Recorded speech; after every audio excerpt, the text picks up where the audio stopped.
Fala galera, começando mais um vídeo e vamos trazer informações do Coringão nesse momento que a Copa está parada. Antes disso, vou soltar a nossa vinheta para vocês e depois da vinheta, senta o dedo no like, se inscreve, vamos fazer o canal crescer. Beleza? Bora lá?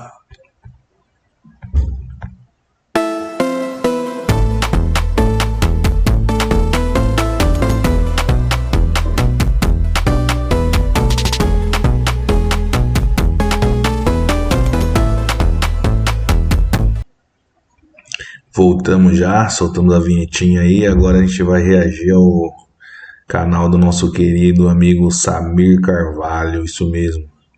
Ele que solta as bombas do Timão. Vamos acompanhar o que ele tem de informação lá e vamos dar nossa opinião em cima disso. Beleza? Tamo junto, valeu, vamos assistir o vídeo.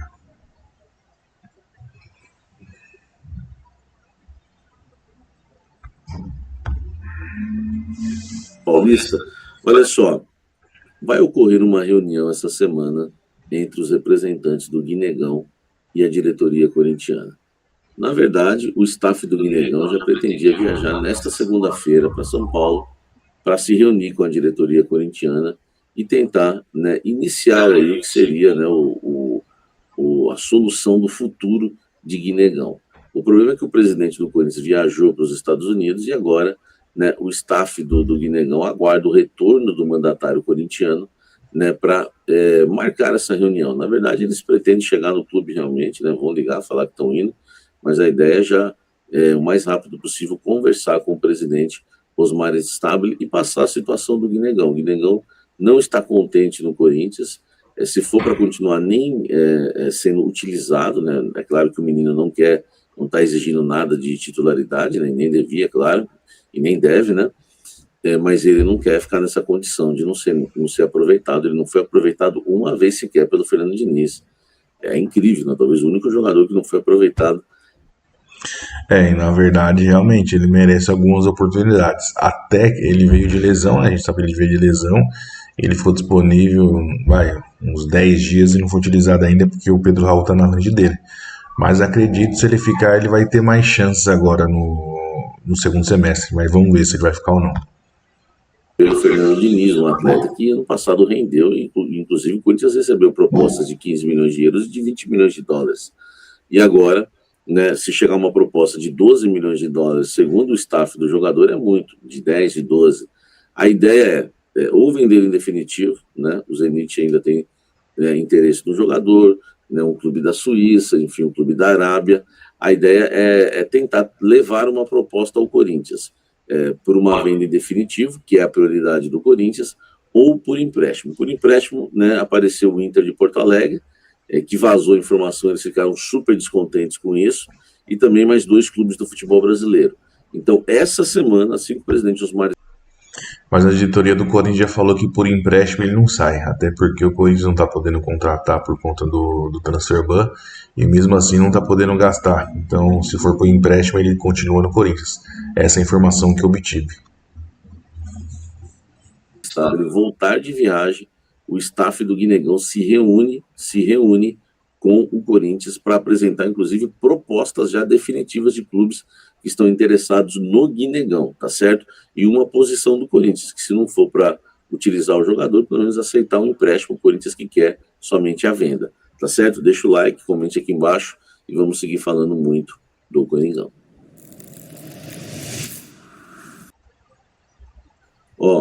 E não é só o Guinegão, que não agrada muito o técnico Fernando Diniz. Informação que me chega é que o lateral Hugo Farias, que se recupera de uma cirurgia no joelho, e também o zagueiro André Ramalho, que chegou a ser titular do Corinthians. Não, essa conversa do Hugo Faria é invenção. Não sei se do cafezeiro ou de alguém que fala para ele. Porque quando o Fernando Diniz chegou no Corinthians, o Hugo já estava machucado. Então, o Fernando Diniz não conhece futebol do Hugo. Lógico que já viu jogar, jogou contra, mas ver ele em treinamento pessoalmente não viu. Então essa informação não é verdade. em 2024, 2025, eles estão fora, né? Os dois estão fora dos planos do técnico Fernando Diniz para a sequência da temporada. Não quer dizer que eles vão ficar encostados, como aconteceu com a... E outra, o do André Ramalho também a informação não procede. Ele está num mau momento, está num mau momento. Mas o Corinthians não tem zagueiro. Lembra que o Tchoca está voltando de lesão e o outro é o Iago. E o Corinthians está tentando fechar mais uma contratação de um zagueiro para poder ficar com 5 zagueiros. Então, quem não vai ser utilizado, quem não quer, conversa. Alex Santana, né, sob o comando do técnico Dorival Júnior. Mas, né, a cúpula corintiana, a comissão técnica, já avisou, né, a diretoria para tentar arrumar tudo para os jogadores e tentar negociar. O André Ramalho, o sonho do Corinthians é tentar negociar com o Inter. Né, depois da especulação, o Corinthians ficou aí de, né, antenas, né, ligadas para saber se o Inter enviaria uma proposta. Como o Inter não enviou uma proposta, né, o Corinthians, né, através de um representante, entrou em contato com o Fabinho Soldado para saber se existe interesse do Inter no André Ramalho. Então, resumindo, o André Ramalho foi oferecido ao Inter. Né? Vamos saber se vai ocorrer agora, né, o interesse, né, o interesse do Fabinho Soldado e do Internacional de Porto Alegre nos... E outra, se o André Ramalho fosse sair do Corinthians é só venda, coisa não vai emprestar. Lembrando que foi o Fabinho que levou o André Ramalho para o Corinthians, né? E o Soldado na época foi muito elogiado, porque o André Ramalho foi muito bem, sim, em 2024, não podemos negar. Vamos aguardar. Já o Hugo, lateral, né? Tá desde lá da época do Duílio, nunca se firmou. Esse realmente é um jogador que não dá nem para polemizar em relação à possível saída dele, né? O Corinthians já tem o Bidu como titular na lateral esquerda e na reserva o Anchileri. Vamos aguardar os dois fora dos planos. Você concorda com isso? Deixa o like, comente aqui embaixo. O presidente Osmar Stabile, ele deu explicações, né? A gente estava cobrando explicações, recebi até uma mensagem dele aqui sobre a ida dele, né, aos Estados Unidos. Vamos lá, abre aspas, porque eu cobrei essas explicações aí do presidente. Oportunidade na Copa do Mundo. Vim a Nova York a trabalho e achei importante compartilhar algumas reflexões, já que mesmo estando nos Estados Unidos, continuava... Não, essa mensagem não foi para ele. Essa mensagem foi pro meu timão. Então, por isso que ele colocou abre aspas. É lógico que a falha do Osmar Stabile, mas isso aí saiu na imprensa inteira. Não foi mensagem diretamente para ele. Comprometido e ativo nas minhas funções institucionais. Como você é uma pessoa inteligente, sabe que muitas vezes não é necessário estar fisicamente presente para assinar documentos ou negociar com nossos atuais parceiros. A tecnologia e os mecanismos administrativos permitem uma gestão eficiente à distância. No entanto, nesta viagem específica, houve um caso excepcional ligado à Copa do Mundo, que exigiu uma imersão da CBF e me levou a estar presente aqui pessoalmente. Vim com o objetivo claro de aproveitar esta oportunidade para encontrar parceiros estratégicos, especialmente em virtude da repercussão e do alcance global do evento. Não podemos pensar pequeno diante das ocasiões como esta. É fundamental ter uma visão ampla, pois a chance de firmar alianças e fortalecer relações comerciais futuras é singular. Vale lembrar que dos clubes mais importantes do Brasil, quase todos estavam aqui representados pelos seus presidentes, mostrando o quanto a presença física pode fazer a diferença em novas negociações e alianças institucionais. Portanto, gostaria de ressaltar a importância de não subestimar o valor desses momentos, mesmo para pessoas experientes e estabelecidas. Estar presente em locais-chave pode abrir portas que à distância seriam muito difíceis de acessar, tá? Aqui o presidente Osmar Stabile, que está lá, né, nos Estados Unidos, e dá aí a sua explicação, né, dessa viagem que gerou, né, algumas críticas, tá? Entendi nada, o Samir tirou o óculos para ler, foi isso? Óbvio que ele ia falar isso, e realmente, uma parte dele tá certa. Para assinar contrato e fazer as coisas, ele não precisa estar presente. Óbvio que a gente está passando por uma situação delicada, mas de final de semana não se resolve nada, né? Acho que a imprensa bateu muito ali, principalmente a nossa imprensa corintiana, mas nisso aí não tinha muito o que fazer, não.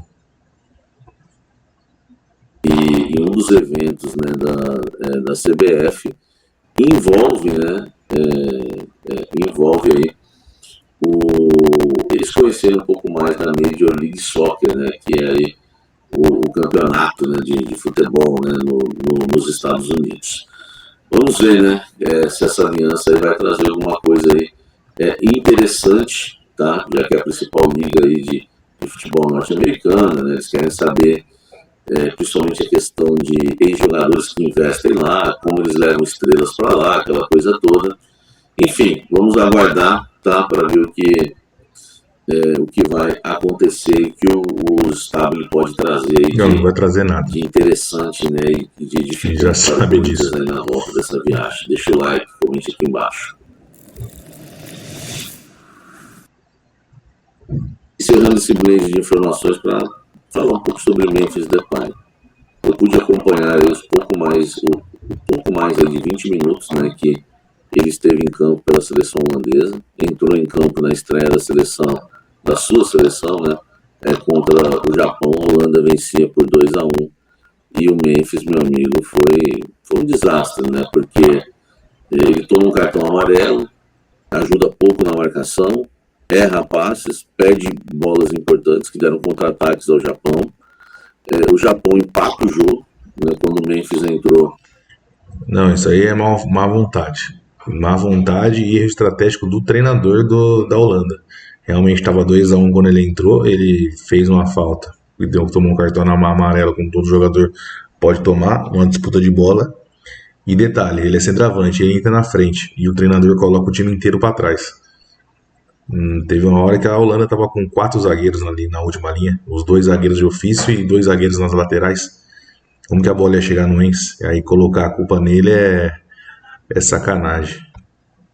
Cerca de 70 minutos, né, do segundo tempo de partida, né, o Japão perdia o jogo, né, a Holanda ganhava por 2-1 e o Memphis não teve aí um bom desempenho, ainda tomou um cartão amarelo ali por quase agressão no companheiro, no colega de profissão, né, que foi o jogador. Não foi quase agressão. A bola estava no alto, ele pensou que o cara ia pular, ele pulou se defendendo e o cara não pulou. O ombro dele acertou o rosto do cara do Japão. É fogo. Do Japão.